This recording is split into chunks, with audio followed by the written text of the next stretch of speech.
दोस्तों, आज हमारे साथ हैं सचिन गुप्ता, पेरेंट्स एसोसिएशन के अध्यक्ष। हम आपका स्वागत करते हैं।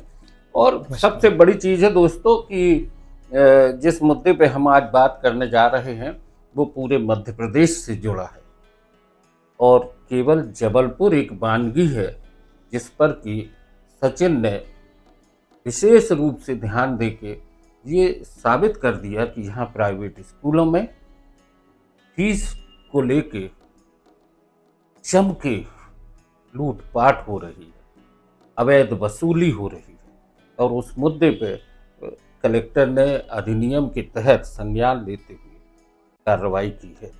सचिन, है क्या ये पूरा मामला? देखिए, ये मामला चूंकि शुरुआत हुई थी एक फीस को लेके, जब लोगों को लगा कि स्कूलों से फीस है वो ज़्यादा ली जा रही है तो शिकायतें आना चालू हुई।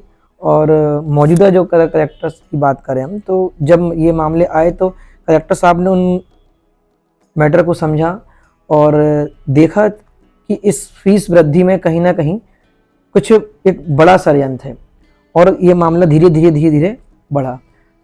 विगत 2019 कोविड के समय से हम लोगों ने अपना ये एसोसिएशन बनाया था और क्योंकि कोविड के समय में स्थिति बहुत ख़राब थी सभी लोगों की, और कोविड के समय जब ये स्कूल एक फीस अनाप शनाप फीस ले रहे थे, क्योंकि स्कूल पूरी तरीके से बंद थे, किसी की क्लासेस चल रही थी। हाँ, ऑनलाइन क्लास तो बहुत बाद में हुई।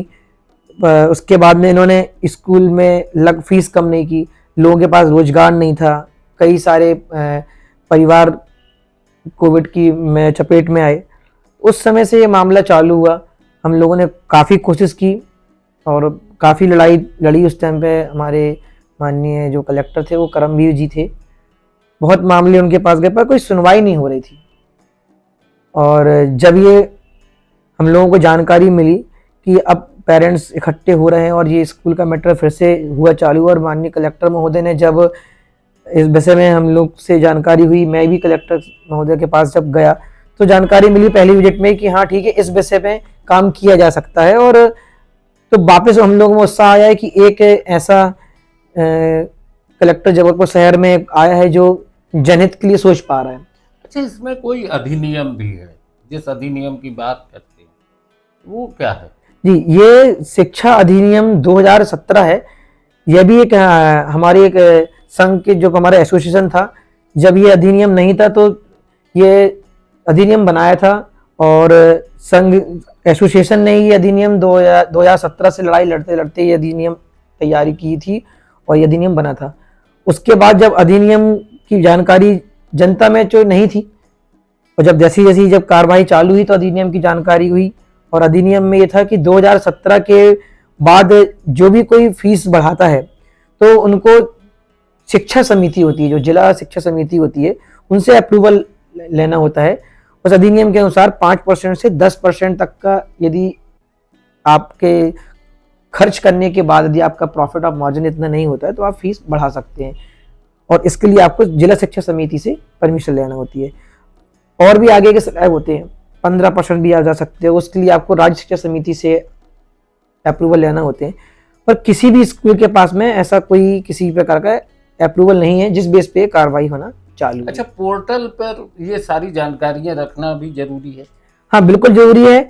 और पोर्टल शासन का कुछ समय लेट चालू हुआ था, लेकिन अपलोड होने के लिए जब शासन ने आदेश दिए तब कई स्कूलों ने इसको अपलोड नहीं किया और आज भी कई सारे स्कूल हैं जिसने आज भी इसको नजरअंदाज करते जा रहे हैं और अपलोड नहीं कर रहे हैं। कितने स्कूल हैं जबलपुर में? देखिए, जबलपुर में लगभग आसपास कंप्लीट अगर माने तो लगभग 1000 स्कूल हैं। सभी में ये फीस वृद्धि का मामला ऐसा हुआ? सभी 100% इसमें इन्वॉल्व है। और अभी तक लगभग जो एक मीडियम लेवल पे स्कूल माने तो लगभग 240 स्कूल हैं, और अभी जो कार्रवाई हुई है तो लगभग 32 स्कूलों पे कार्रवाई हो चुकी है। कितना रिकवरी कितनी आ चुकी? फीस जो उन्होंने वसूली थी उसकी वापसी कितनी हो चुकी? अभी ये 268 करोड़ का मामला है, जो कि 7 वर्ष की फीस है वो अमान्य घोषित की गई है, जो स्टूडेंट्स को वापस होना है।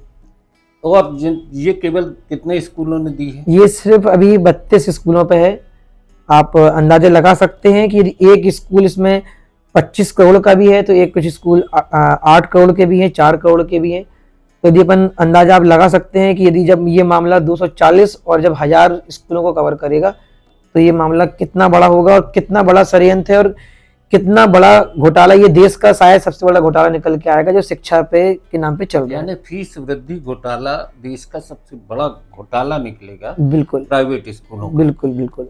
ये केवल जबलपुर का मामला है, प्रदेश स्तर पर अधिनियम है, तो बाकी जिलों में क्यों नहीं हो रही कार्रवाई? देखिए, बहुत ही सही बात आपने रखी और मैं ये बताना चाहूंगा कि जो अधिनियम बना है, यह अधिनियम मध्य प्रदेश के लिए है, सरकार द्वारा मध्य प्रदेश के लिए नियम बनाया गया था, पर यह अधिनियम सिर्फ जबलपुर तक सीमित रह गया है। और इसके लिए आज जनता को अपने जनप्रतिनिधियों से क्वेश्चन ये करना चाहिए कि क्या यह अधिनियम सिर्फ जबलपुर अधिनियम बन के रह जाएगा? आखिर 54 जिलों में कार्रवाई क्यों नहीं हो रही है?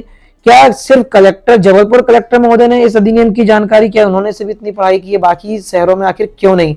क्या बाकी जो लगभग 35 लाख स्टूडेंट्स हैं अगर अपन देखें तो मध्य प्रदेश में, और ऊपर भी हो सकते हैं, लगभग बता रहा हूं मैं, तो आखिर सरकार का इन विषय में बात क्यों नहीं जा रही है? और सरकार आज तक लगभग 1 साल तो हो गया है, क्यों सरकार ने अभी तक अपना पक्ष नहीं रखा? और उसके अलावा विपक्ष की क्या भूमिका है? लगभग 54 जिले हैं, अगर जबलपुर में मिलाएं तो 1000 स्कूलों की जैसे बात कर रहे हो कि 900-1000 के लगभग स्कूल हैं, हर जिले में कम से कम इतने ही स्कूल होंगे।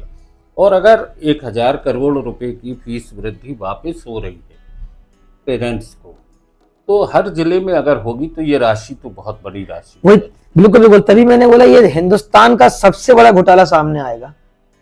और इसमें मैं चाहता हूं कि इसमें तो कौन कौन इन्वॉल्व हैं उन सबके लिए FIR होना चाहिए, सब पे प्रति कार्रवाई होना ही अभी चाहिए। सचिन, इस मामले में माननीय उच्च न्यायालय में भी कुछ चल रहा है? बिल्कुल, देखिए ये मामला उच्च न्यायालय में गया और उच्च न्यायालय में अभी जो कलेक्टर द्वारा ये कार्रवाई की गई है उस पर स्टे दिया गया है।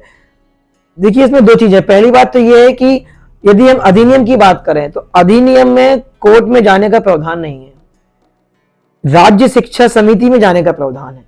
यदि जिला शिक्षा समिति कोई आदेश देती है तो इन स्कूलों को एक समय दिया गया है कि आप अपनी बात रखें और राज्य शिक्षा समिति में आप अपनी बात को पहुंचाएं, पर राज्य शिक्षा समिति आज तक अपना जवाब नहीं दे पाई है, ये भी एक दुखद है। और इन्होंने जब तक मामला हाईकोर्ट में डाला, माननीय हाईकोर्ट ने इस मामले, पूर्ण मामले को एक स्टे दिया गया है, ना कि कार्रवाई को रद्द किया गया है, क्योंकि कार्रवाई लगातार होती जा रही है। स्टे लगभग 4 माह पहले मिल चुका है, अभी 4 दिन पहले भी 4 स्कूलों पर कार्रवाई हुई है, कार्रवाई बिल्कुल सही हो रही है। और माननीय न्यायालय को इसमें बहुत जल्द आदेशित करना चाहिए राज्य सरकार को कि सरकार अपना पक्ष रखे, क्योंकि अभी तक सरकार ने अपना पक्ष नहीं रखा, बिल्कुल नहीं रखा है और पूरी तरीके से जनता इससे पीड़ित है। अच्छा, स्टे होने का मतलब रिकवरी वापस ना करना तो है, लेकिन वो लोग फीस तो वसूल कर रहे हैं। बिल्कुल, स्टे का मतलब है यथास्थिति बनी रहे, पर जो स्कूल माफिया जिसको अपन आज नाम दे रहे हैं, ये इनकी गुंडागर्दी इतनी बढ़ चुकी है कि आज ना उन्होंने माननीय कलेक्टर महोदय के आदेश को माना, ना वह अपने शिक्षा अधिकारी के आदेश को मान रहे हैं, और अब तो वो माननीय हाई कोर्ट का एक बात रख के कि हाई कोर्ट में मामला है और लगातार बच्चों को प्रताड़ित करते हैं। बच्चों में दहशत का माहौल बन चुका है, पेरेंट्स को प्रताड़ित करते हैं। और जब ये आंदोलन शुरू हुआ था इस वर्ष, तो लगभग हमारे साथ में 2 से 2,500 लोगों ने मुहिम ये चालू की थी। आज वो धीरे धीरे घट रही है, जबकि जब कोई आंदोलन बड़ा होता है तो आंदोलन विराट रूप लेता है, पर इसका मतलब ये नहीं है कि लोग प्रभावित नहीं है। घट क्यों रहे हैं लोग? घटने की वजह यह है कि बात जब गुंडागर्दी पे आती है और जब बात मासूम बच्चों पे आती है तो पेरेंट्स घबरा जाता है। बच्चों के भविष्य को लेके पेरेंट्स की चिंताएं बढ़ जाती हैं और शिक्षा माफिया इसका फायदा उठा। बिल्कुल, कई पेरेंट्स को चिन्हित करके स्कूलों में नोटिस भेजे गए, पेरेंट्स को बोला गया कि आप आंदोलन का हिस्सा बने हैं इसलिए हम आप साथ में ऐसा कुछ करेंगे, आपके बच्चे का भविष्य खराब कर देंगे, कई सारी बहुत पेरेंट्स अपने थाने पहुंचे पर एफआईआर नहीं लिखी गई उनकी। और इसमें सबसे बड़ा मामला आया है बाल अपराध। आज तक किसी भी स्कूल में बाल अपराध की एफआईआर नहीं लिखी है। ये भी बहुत दुखद की बात है। कार्रवाई हो रही है, जब माननीय कलेक्टर महोदय कार्रवाई की जा रही है, एफआईआर भी दर्ज हुई, 13 लोगों स्कूलों पर एफआईआर दर्ज हुई, तो अपराध होता है। आपने 13 के खिलाफ प्रकरण दर्ज किया है, 33 स्कूलों पर कार्रवाई हो चुकी है, उसी नियम के अनुसार से कार्रवाई हो रही है। तो हर व्यक्ति अपराधी जब है तो सभी के खिलाफ प्रकरण दर्ज होना चाहिए, एफआईआर दर्ज होना चाहिए। और जो बच्चों को लगातार प्रताड़ित किया जा रहा है और पेरेंट्स थाने में जा रहे हैं, तो उन स्कूलों के खिलाफ बाल अपराध के तहत उन पे एफआईआर दर्ज होना चाहिए। ये एक अपराध, आरोप, ये सारी चीजें सामने आती है कि अगर कोई शिकायत है, आरोपी है या उन पे आरोप लग रहे हैं स्कूलों पे, तो तय है कि उसकी जांच होना चाहिए। राज्य शासन को अपना पक्ष रखना चाहिए और पेरेंट्स के साथ जिस तरीके से फीस वसूली के नाम पे एक बड़ा घोटाला हुआ है, जैसा कि सचिन का कहना है कि देश का एक सबसे बड़ा घोटाला है, शिक्षा माफिया का एक बड़ा एक घिनौना चेहरा सामने आया है, तो उस पर भी हम चाहेंगे कि आम जनता की तरफ से भी आवाज़ उठना चाहिए। सचिन एक मुद्दा बन के सामने ना रहे, सचिन एक आवाज़ हैं और ऐसी आवाज़ हर घर से उठे ताकि शिक्षा के नाम पर हो रही लूट बंद हो सके। नो न्यूज़ ओनली व्यूज़ पर आज बस इतना ही। धन्यवाद। नमस्कार।